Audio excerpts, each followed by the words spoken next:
आगरा का किला 1631 की एक लंबी रात। महल के बाहर खड़े दो सैनिक धीरे धीरे बात कर रहे हैं। पहला सैनिक कहता है, दरबार में आज अजीब सन्नाटा है। दूसरा जवाब देता है, सुना है बेगम मुमताज की तबीयत बहुत खराब है। तभी अंदर से एक शाही वैद्य तेजी से बाहर आता है। सैनिक तुरंत पूछते हैं, हकीम साहब क्या हुआ? वैद्य कुछ पल चुप रहता है, फिर धीरे से कहता है, बेगम अब इस दुनिया में नहीं रही। दोनों सैनिक एक दूसरे को देखते हैं। अब बादशाह का क्या होगा? कमरे के अंदर शाहजहां मुमताज के पास बैठे हैं। दरबार का मंत्री धीरे से आगे आता है, जहां पना हमें बहुत अफसोस है। शाहजहां धीरे से कहते हैं, तुम जानते हो वो मेरे लिए क्या थी? मंत्री सिर झुका देता है। कुछ पल खामोशी रहती है, फिर शाहजहां उठते हैं। मैं उसके लिए ऐसा मकबरा बनवाऊंगा जिसे देखकर दुनिया समझ जाएगी कि हमारा प्यार कितना गहरा था। दरबार का एक अधिकारी चौंक कर पूछता है, जहांपना कैसा मकबरा? शाहजहां खिड़की से यमुना की ओर देखते हैं, ऐसा जिसे समय भी मिटा न सके। कुछ महीनों बाद यमुना नदी के किनारे सैकड़ों कारीगर जमा है। मुख्य वास्तुकार अपने हाथ में नक्शा लेकर खड़ा है। एक कारीगर पूछता है, उस्ताद ये इमारत कितनी बड़ी होगी? वास्तुकार मुस्कुराता है, इतनी बड़ी कि दुनिया इसे देखने आएगी। दूसरा कारीगर पूछता है, और इसे बनाने में कितना समय लगेगा? वास्तुकार जवाब देता है, शायद 20 साल। तीसरा कारीगर हंसते हुए कहता है, 20 साल? इतना समय तो एक शहर बनाने में लगता है।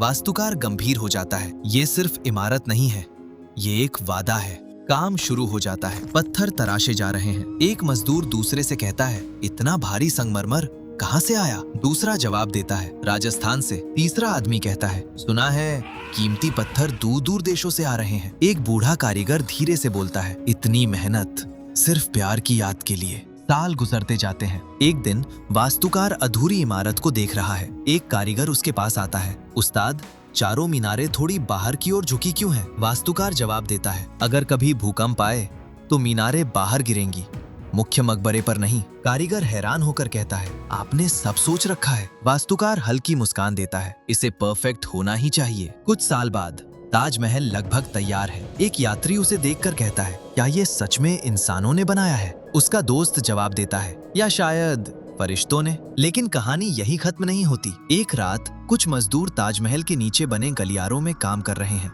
एक मजदूर मशाल उठाकर कहता है, यहाँ नीचे कितने कमरे हैं? दूसरा जवाब देता है, बहुत सारे। तीसरा पूछता है, लेकिन क्यों? पहला मजदूर दीवार को छूकर कहता है, शायद नींव को मजबूत रखने के लिए। तभी चौथा आदमी धीरे से कहता है, या शायद कुछ छुपाने के लिए। सब एक दूसरे को देखते हैं, क्योंकि सच ये है, ताजमहल के नीचे कई कमरे और गलियारे बने हुए हैं, लेकिन इतिहासकारों के अनुसार ये कमरे एक खास वजह से बनाए गए थे। यमुना नदी के किनारे इतनी बड़ी इमारत बनाने के लिए नीचे मजबूत संरचना और गलियारों की जरूरत थी। ये कमरे नींव को सहारा देने और नमी को नियंत्रित करने के लिए बनाए गए थे। समय के साथ इनमें से कई दरवाजे बंद कर दिए गए ताकि इमारत सुरक्षित रह सके। लेकिन शायद यही रहस्य ताजमहल को और भी दिलचस्प बनाता है, क्योंकि जब लोग इसे देखते हैं तो उन्हें सिर्फ संगमरमर नहीं दिखता, उन्हें एक कहानी दिखती है। एक बादशाह का दुख, एक प्रेम की याद और इंसानों की अद्भुत कारीगरी। 400 साल बाद भी ताजमहल वहीं खड़ा है, शांत,